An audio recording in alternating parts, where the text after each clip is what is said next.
Bonjour, dans cette nouvelle vidéo, je vais présenter une série d'exercices sur le dessin technique. Donc, pour s'entraîner un peu sur la projection orthogonale et aussi sur la correspondance des vues.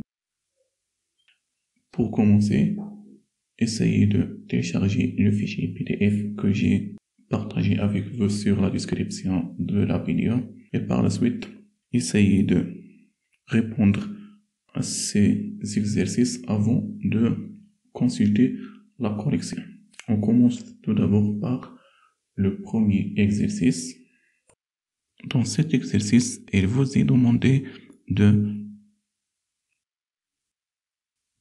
identifier les trois vues proposées ci-dessous. Voici donc les trois vues.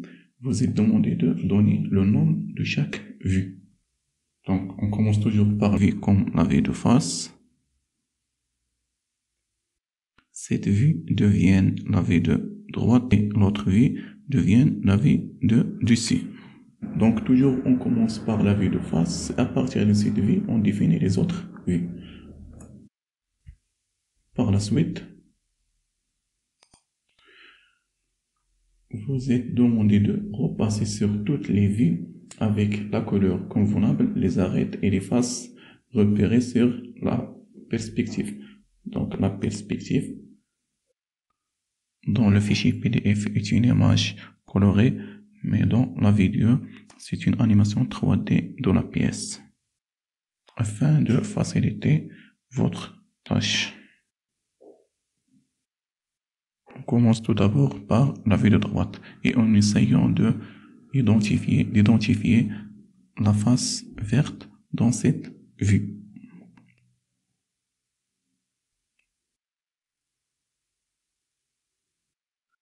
Cette face devient une arête et non pas une face parce qu'elle est perpendiculaire au plan de projection. Donc, toute face perpendiculaire au plan de projection devient une arête et non pas une face.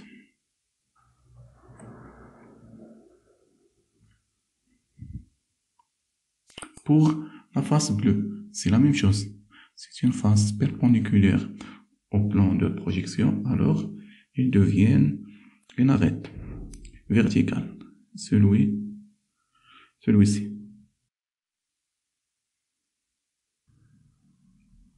Pour l'arête rouge,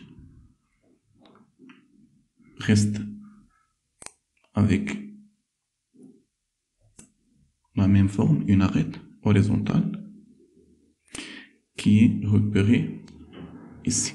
On passe par la suite à la vue de dessus. Dans la vue de dessus, c'est l'observateur est situé en haut, donc il voit la face verte, mais sa longueur diminue parce qu'il est incliné. Voilà, c'est donc la face verte. Par la suite, la face bleue est perpendiculaire au plan de projection, donc il devient une arête bleue. Et l'arête rouge reste dans sa forme initiale, qui est une droite, et qui est bien sûr perpendiculaire à la face bleue.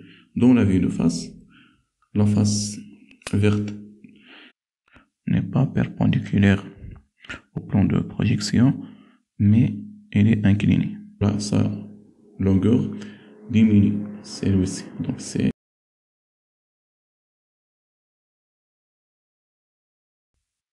par la suite, la face bleue reste sur sa forme initiale et par la suite, l'arête rouge deviennent un point parce qu'elle est perpendiculaire au plan de projection.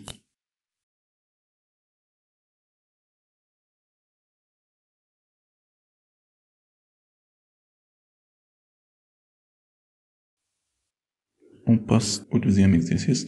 Dans cet exercice, vous êtes demandé de compléter les vues incomplètes de cette pièce. Cette pièce, elle est très simple. Elle a la forme d'un T inversé. Pour la vue de face, elle est complète, on passe à la vie du C. Pour compléter la vie du C, on va utiliser uniquaire pour les arêtes verticales et une règle pour les arêtes horizontales. Normalement, dans les ateliers mécaniques, on trouve des tables de dessin, mais malheureusement, dans notre cas, nous n'avons pas une table de dessin, donc on va utiliser seulement une règle et l'uniquaire. Pour la vie du C, on doit montrer trois surfaces qui sont les deux surfaces en bas et la face de la base de T inversée. Donc, pour montrer ces trois surfaces, on va utiliser la correspondance verticale entre la vue de face et la vue du C. On procède comme suit. On utilise donc, on va déplacer l'équerre vers à la première limite et on trace la première arête. On passe au deuxième et on trace le deuxième arête. Et comme ça, nous avons tracé trois surfaces. La première surface, la deuxième et la troisième. On passe par la suite à la vue de gauche. On doit montrer deux surfaces. Pour montrer ces deux surfaces, on va utiliser une règle et un crayon et on trace avec un trait continu fort parce que c'est une arête vue. Et comme ça, notre dessin est complet ou notre vues sont complètes. On passe par la suite à l'exercice numéro 3. Dans cet exercice, vous avez des vues incomplètes d'une pièce mécanique prismatique, plus complexe que la première, mais elle est facile.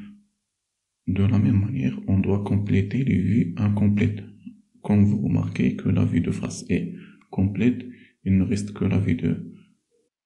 On commence par la vue du dessus. Pour compléter la vue du dessus, on va utiliser l'équerre pour tracer la face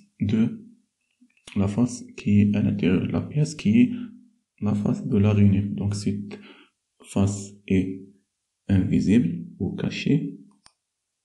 Donc on doit la tracer mais avec un trait interrompu fin.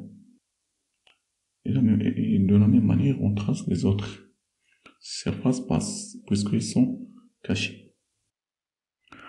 Donc, pour la vue de gauche, on doit donc montrer les faces vues et cachées parce que nous avons 1, 2, 3 faces vues et 3 faces cachées. Donc on commence par les faces ou les surfaces cachées. Il y a la partie inférieure, on doit donc la montrer dans la vue de gauche comme suite, et la deuxième partie de la rainure. Dans ce cas, il y a une coïncidence entre l'arête ou le contour de l'arête vue et le contour de l'arête cachée. Donc il y a une coïncidence entre un trait continu fort et un trait interrompu fin. Et logiquement, le trait continu fort doit apparaître et non pas le trait interrompu fin. Pour l'exercice numéro 4, nous avons une pièce prismatique aussi, mais elle est un peu complexe par rapport aux deux premières pièces. On doit donc compléter les vues incomplètes. Dans ce cas, toutes les vues sont incomplètes. Dans cet exercice, on va découvrir une nouvelle correspondance qui est la correspondance à l'aide de la ligne 45 degrés qui nous permet de passer d'une vue à une autre vue qui n'ont aucune correspondance ni horizontale ni verticale. Pour compléter la vue de dessus, on va passer de la vue de gauche vers cette vue à travers la ligne 45 pour tracer la partie supérieure de la pièce. Pour cela, on doit utiliser donc une équerre et on trace un trait vertical qui passe par la limite de cette surface et touche donc la ligne 45. Par la suite, on utilise une règle pour tracer un trait ou une arête horizontale qui passe par le point d'intersection entre la ligne verticale et la ligne 45 degrés. Et comme ça, on trace cette partie supérieure de la pièce avec un trait continu fort. Il nous reste donc le trou à l'intérieur de la pièce. On va donc utiliser la correspondance horizontale et on trace cette vue, on trace plutôt ce trou à partir de le dos de la pièce et s'arrête dans cette partie. Donc pour cela, on va utiliser une équerre et on trace la première partie avec un trait interrompu fin, et la deuxième partie de la même manière. Et en plus, vu que c'est une forme cylindrique, on ajoute le trait d'axe avec un trait mixte fin. On passe à la vue de face. Pour la compléter, on va recopier cette face. On va donc plutôt montrer cette face dans cette vue. Pour cela, on va utiliser la correspondance horizontale pour tracer cette arête avec un trait continu fort. Et on doit montrer donc la rainure verticale. Pour cela, on va utiliser la correspondance verticale pour recopier la limite de cette rainure. Et comme ça, la vue de face est complète. Il nous reste la vue de gauche. De la même manière, on va utiliser la ligne 45 degrés pour copier la limite de la rainure dans laquelle se trouve le trou. Pour cela, on va utiliser donc une règle et on trace un trait horizontal qui touche donc la limite de cette surface et se croise avec la ligne 45 degrés. Par la suite, on va utiliser une équerre pour tracer le vertical qui passe par le point d'intersection entre ce trait horizontal et la ligne 45 degrés. Cette surface est cachée, donc on va utiliser un trait interrompu fin. Il nous reste donc le trou. Pour cela, on va utiliser la correspondance horizontale.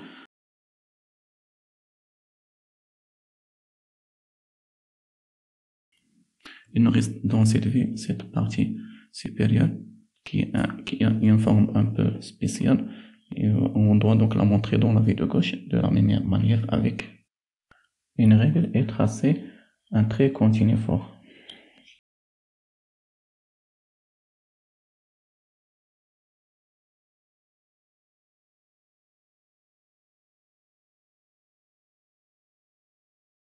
Pour l'exercice numéro 4, nous avons une pièce prismatique ayant deux rainures qui sont perpendiculaires. On doit donc compléter les vues incomplètes. On commence par la vue de face. On doit montrer cette rainure dans la vue de face. On va utiliser la correspondance horizontale et on trace un trait interrompu fin.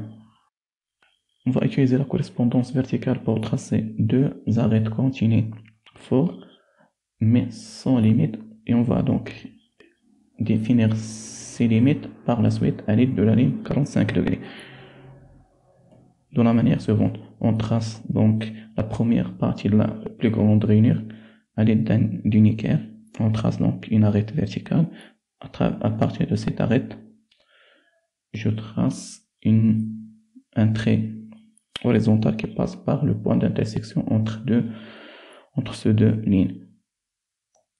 Et voilà la première partie de la rainure. De la même manière, on trace la deuxième partie de la rainure et on va définir les quatre parties hautes de la pièce. Il nous reste donc à tracer la petite rainure dans la vue de gauche. Et voilà. Voici la correction de l'exercice numéro 4.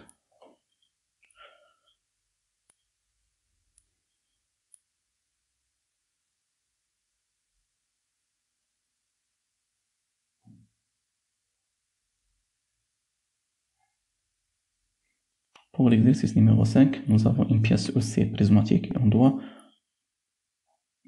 compléter ces 3 vies. On commence par la vie de C en utilisant une règle et on trace les deux limites de le trou oblong et la limite de la pièce. Et on doit donc montrer la surface inclinée en utilisant la correspondance verticale.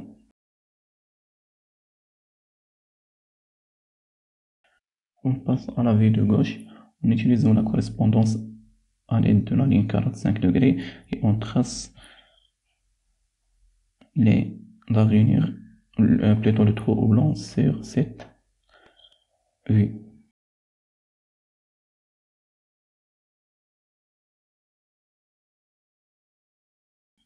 Et on doit tracer donc cette partie de la pièce dans la même vue en utilisant la correspondance à l'aide de la ligne 45 degrés.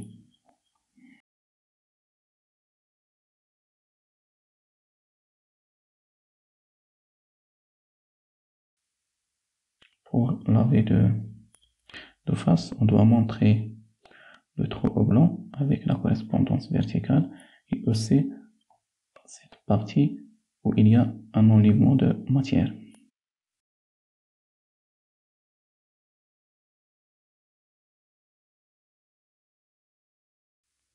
Et comme ça, nous avons terminé cette première partie des exercices. Merci de s'abonner et laisser vos remarques dans les commentaires. Merci pour votre attention et à bientôt.